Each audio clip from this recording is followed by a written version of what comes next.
Miss হবে না আপনার পছন্দের টিভি শো। দেখুন জি5 অ্যাপে একদম ফ্রি। আচ্ছা পুটি বল তো কি বলবি তুই? একটা জরুরি আলোচনার জন্য তোমাদের এখানে ডেকেছি। কি আলোচনা বলতো? 1 মিনিট। কি করছিস? এই বলছি এই আস্তে আস্তে দেখে মা তোমাকে নিয়ে স্বপ্ন দেখেছে বাবা।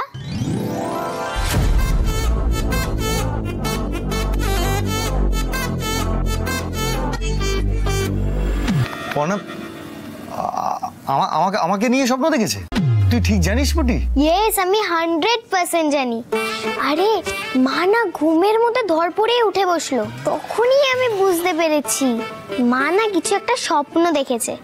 তারপর আমি মাকে সমানে জিজ্ঞাসা করতে লাগলাম যে তুমি কি স্বপ্ন দেখেছো, কি স্বপ্ন দেখেছো। মা তো বললোই না। মায়ের জেদ তো তুমি জানো। পাকা বুড়ি, পুরোটা বল না। আরে আমার নামও তো পুটি। হ্যাঁ, শেষে আমি কাউকে বলবো না এই প্রমিস করিয়ে মা সব কথা আমাকে বলে দিল।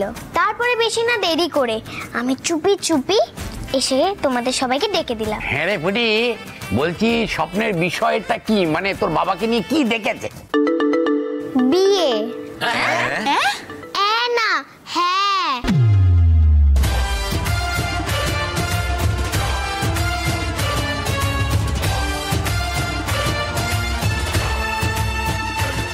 মা দেখেছে যে মায়ের সঙ্গে বাবার বিয়ে হচ্ছে এই দত্ত বাড়ির উঠোনে। Yes yes yes yes.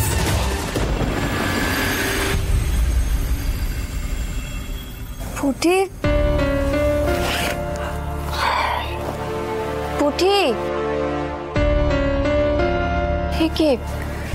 দরজাটা খোলা, পুটি ঘরে নেই। কোথায় গেল মেয়েটা? আবার এত রাত্রিবেলা একা একা বেরিয়ে গেল, যদি ভয় ঠয় পায়। দেখি তো গিয়ে একবার। তোমরা শুনলে তোমরা? বনা আমাকে নিয়ে কোনো এলিতেলি স্বপ্ন দেখেনি, একেবারে ডাইরেক্ট বিয়ের স্বপ্ন দেখেছে। এটা তো পজিটিভ সাইন হতেই হবে, কারণ মানুষ সাবকনসিয়াস মাইন্ডে যেটা ভাবে সেটা নিয়ে তো স্বপ্ন দেখে। মেজা, তার মানে কি বৌদি ভাই তোকে ভালোবাসতে শুরু করেছে?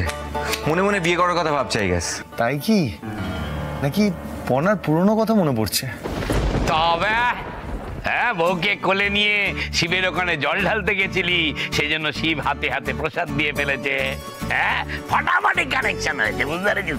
আচ্ছা জেঠু, ওই ডক্টর বোস তো বললেন যে পনার পুরনো স্মৃতি ফিরে আসার কোনো লক্ষণই উনি পনার মধ্যে দেখতে পাচ্ছেন না। তাহলে এই স্বপ্ন দেখাটা কিসের ইঙ্গিত দিচ্ছে? আচ্ছা দেখ মেজা, এখন আলোচনা করে কিছু হবে না, আমরা তো আর কেউ ডাক্তার নই। হ্যাঁ, বেটার হবে কালকে যাই ওই ডক্টর বোসের কাছে, কি আলোচনা করি, দেখি কি বলে। একদম ঠিক। আমাকে নিয়ে কি এত কথা হচ্ছে?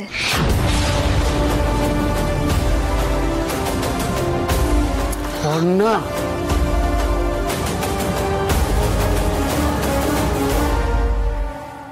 পুটি, তুই এখানে সবাইকে ডেকেছিস শুনলাম।